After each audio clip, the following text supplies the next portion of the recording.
Welcome to another Badminton Zone Masterclass.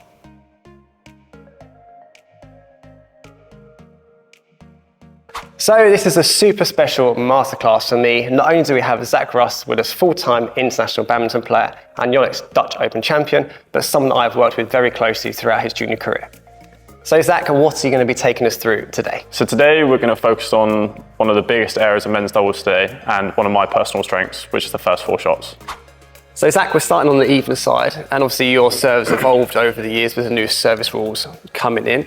But talk to us a little bit about what you're trying to achieve with the serve and the philosophy when you're serving. Yeah, so obviously, like Dean said, the service rules changed for me, so I've had to change the height of my serve, like how high I'm standing and stuff. But my general philosophy is, when I'm serving, I've got the shuttle in my hand, so I'm in control of the rally at the start of the point. And what I'm thinking about is partially quality. So obviously, you know, how tight it is going over the net, how much it's dipping, which is the obvious thing to think about. But I think for me, a lot of it is about the angles that I'm serving to, and also not only the angles, but depending on what grip the opponent's predominantly using, where then I'll serve to. So if someone's predominantly backhand grip, then maybe I'll try to serve to the forehand, and someone's predominantly forehand grip, then I'll serve to the backhand, and that will give me various different predictable responses.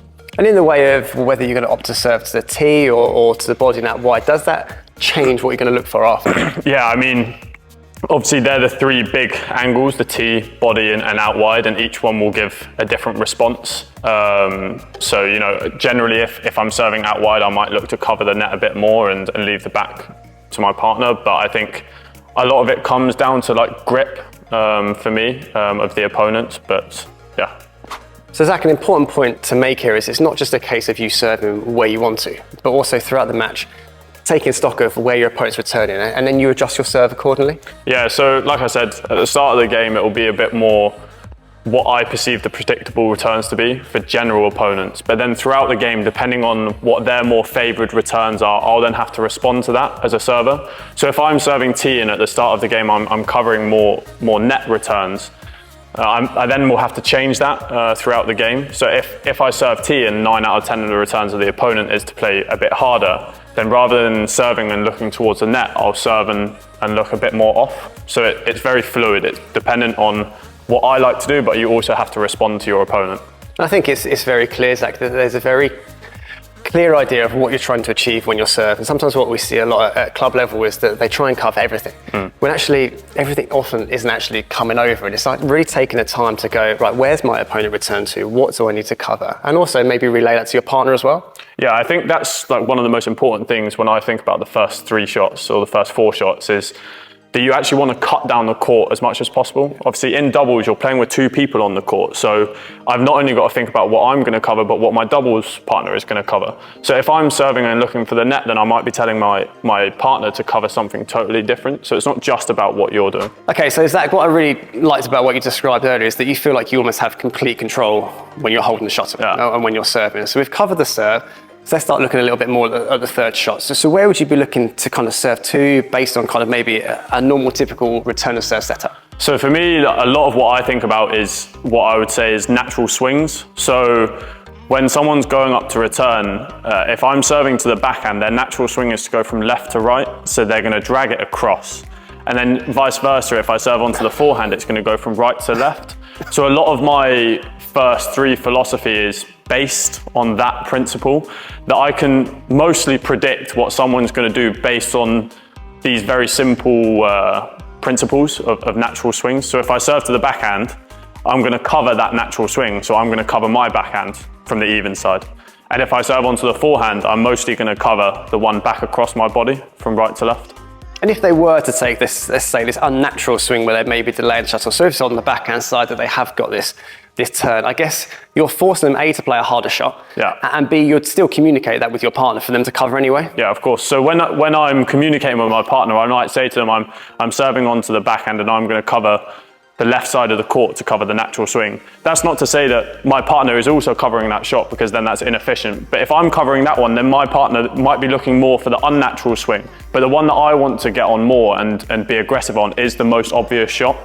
And I think what's worth maybe talking about a little bit about here is still that communication and how important it is at and obviously professional level, but actually something that's very easy for people to replicate at club level, and maybe something that we don't see enough. And it's worth saying that it's not an essay.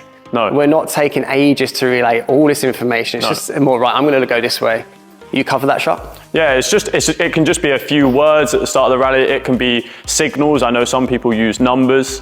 It doesn't, like Dean said, it doesn't have to be a long conversation. It's just you tell your partner what you're looking for in a short and sweet manner. And most of the time, it's going to be similar things when you're using these principles. Because if I tell my partner I'm serving to a particular place, most of the time I'm going to be covering the same thing each time. Okay, so Zach, we've now moved over to the odd side where I'm now going to be turning from. Does anything differ at all on this side?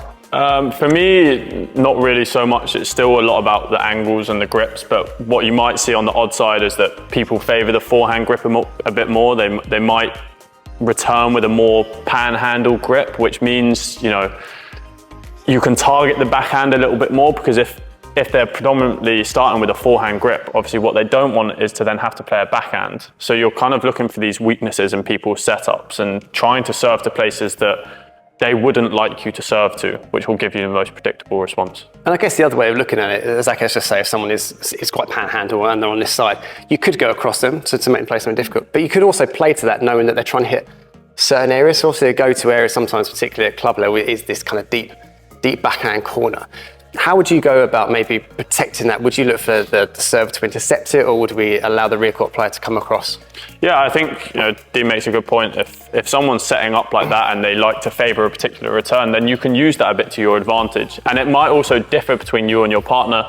You know, you might be more confident to serve and look round the head when someone's playing that return, or you might be not so confident and you tell your partner, okay, I'm going to serve there and I want you to really focus on that shot and I'm going to leave that one for you. So it comes down to a bit of communication between your partner as well. And I think the message we're definitely trying to get across is it's not just a serve. We're kind of planning, we're thinking about how we can get on top of the rally straight away. So first and third shots, so vitally important. Yeah, you know, it's when we talk about the first 4 shots, it's evident in what we're saying. It's the first 4 shots. It's not just the serve and it's not just the return.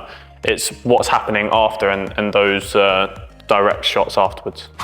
So Zach, our time finished together when you were very much invited to the National Badminton Centre to play full time, but very much a new journey. I'm happy for you as soon as tomorrow. Just tell us a little bit more about that. Yeah, so I was at the National Centre for 5 years, and now I've decided to leave and I'm moving to Denmark tomorrow. I'm moving to a training setup that I really believe in and that I've really enjoyed over these last 6 months. I'm going to train full time at the Peter Gader Academy in Copenhagen. So I'm really excited to see what that holds for me. So Zach, we've covered shot 1 and 3 and the importance about kind of how we're setting up the rally, but what might surprise people is actually you can do the same thing on the return and the 4th shot. How important, again, aspect is this? Yeah, I mean, it's very similar to the first and third shot. You're not in control of the rally as much because you're not the one that's holding the shuttle, but it's still a more predictable part of the game than any other part of the game in a rally. So when you're returning, it's very similar principles. You're planning out with your partner what return you're going to play and how that cuts down the court. So where I'm going to return will depend on where I will move afterwards and where my partner will also move. So it's still a very important part of the game and a very tactical part of the game. And let's just maybe take one example. So let's just say the serves come to you on this even side and you kind of punch into that backhand corner. You're not necessarily looking to come back to the middle. You're very much going to kind of split and pick a side. And I think maybe what we see a little bit at club level is because that's an attacking shot, people naturally get set in this one means I'm in front and back position. And that's just not very effective because it doesn't send a clear signal to your partner what exactly it is that you're covering. Yeah, so I think you picked a really good return there. And at any level, if you're returning hard to the deep backhand corner, you're very much cutting the options that your opponent has as much as possible, because when they're in that situation they can't play every shot. They can mostly only play straight, and if they play cross they can't play cross with much power as long as you've hit a good return.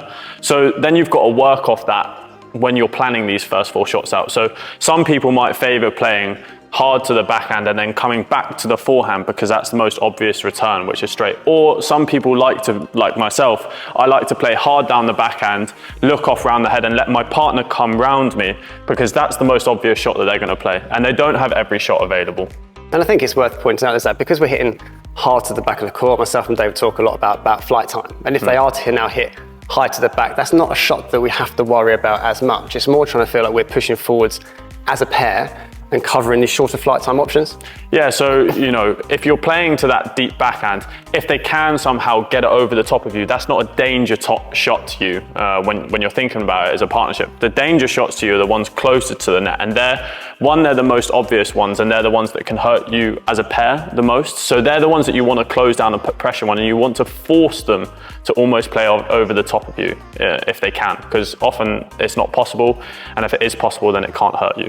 So Zach, we discussed a little bit more the hard return. Now, some people may not be aware, your style is very much as a net player, kind of when you're playing. So I can imagine you like to play a lot more soft touch around the net and kind of being able to keep you in. What would you kind of advise for other players about using these softer returns? Yeah, so I think generally when you're playing softer returns, you're going to get a softer response back, or you're going to get a response back that's targeted more at the net player. So often when I'm playing softer returns, I'm trying to play for myself on the next one. So we've talked a little bit about on these hard returns that I'm playing a hard return mostly for myself when I'm playing to allow my partner to take the next one. So when I'm playing the softer returns, I'm mostly playing for myself. So I might play to the middle and then look off to the forehand because that's the most obvious response. And you would use the middle quite a lot, I can imagine, in the way of kind of little pokes at the server or holding the net. And I think it's very much a shot that we don't see as much at club level because they say, well, actually, that's where they're standing. That's actually very dangerous. I always want to hit with width. So just to explain a little bit more as to why that would be a good option for us to be using. Yeah, so I think, there's various different shots to the middle. It's not, you don't want to just think of middle returns as being middle returns. When you're playing a softer return, you might be playing a really soft return. So you might be playing what I would call a dead net, which is the shuttle going a little bit up and down, or you might play a little bit harder one that's coming into the body to tuck them up a little bit more. And all of these returns to the middle are cutting down the angles that they have to respond. So when you're playing to the middle, they then have to play back through the center and they don't have as much angles to work with. So it closes down the court a little bit more. So Zach, you touched on there about the fact if you're playing these kind of soft control shots around the net, that actually maybe established players maybe playing something softer back, take on the net a little bit more, but actually maybe at club level, unless they're really sharp on the net, more often than not, probably just going to force the lift, which again gets us into such a positive position so early in the rally. Yeah. So Zach, we've now moved over onto the odd side, and let's just look at that return to serve again that we've already spoken about. So let's just say you're going to hit a hard return to serve into that deep backhand corner. Would you be staying this side or would you be following that across? So I think this actually links really well in with communication because there's two obvious moves that you can do from this return. You can play hard to the backhand and you can come back off to the round the head, or you can play hard to the backhand and you can follow to the forehand side.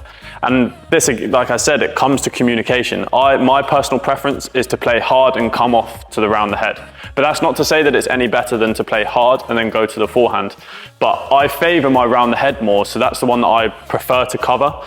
But then that comes down to communication, because if I don't tell my partner that I'm going to play hard and look off round the head, then he might also be covering the backhand side and we're covering the same thing. Whereas if I tell him that I'm hitting hard and going round the head and I say to him to cover the forehand, then we're actually covering the court a lot more efficiently. And Zach, you're obviously used to playing with kind of a set partner for a long period of time, so a lot of this becomes quite natural for you. But maybe at club level, we'll play with different people each week. And again, it comes back to how important that communication is, because one person might be used to doing that and the next person not. So again, it doesn't take much just to keep relaying that information. Yeah, precisely. Like Dean said, when you play with someone for a long period of time, you maybe don't have to communicate as much because they know when I play that return that this is what I'm going to do afterwards. But when you're playing with someone new, like myself, I'm starting a new partnership now. I have to tell my partner what I'm doing a little bit more because he's not so used to the patterns that I play in. And Zach, we talked a lot about when you were serving, about kind of taking stock of what was happening in the match. Okay, they're playing more returns that side, so therefore I favour that. Do you do the same type of thing when you're returning? Are you looking to see what they're covering on their third shot? Would that change your return? Yeah, so obviously you've got to be wary of what your opponent's doing. When I'm serving, I'm the one that's holding the shuttle and I'm trying to manipulate the rally to how I want it to be. So obviously when you're playing against someone, they're also trying to do the same. So I may favour this as a return, but if my opponents are covering that really well, then maybe you have to change your return and you have to play something else. So it has to be quite fluid. You have to see what your opponent's doing, take heed of what your favourite returns are, but then adapt as the match goes on. And hugely psychological, right? I mean, in the rallies, you kind of lose that control a little bit, and that's what we're trying to highlight again, how important this area of the game is. Yeah, it's you have to be wary of what you like, what they think you're going to do, and it's a bit of a game of chess, really. They're trying to double guess you, and you're trying to double guess them, and trying to manipulate the rally in your favour. So Zach, thank you very much for taking time for coming down today. Do you have any last bits of advice for our viewers on the first 4 shots? Yeah, so the 2 most important things I would say is communication with your partner, where you're going to serve, what you're going to look for, and then the same, what you're going to return, and then what you're going to look for. And then secondly is to be positive with your execution afterwards. And as always, if you like this video, please hit the like and subscribe button and head over to our Instagram and give us a follow.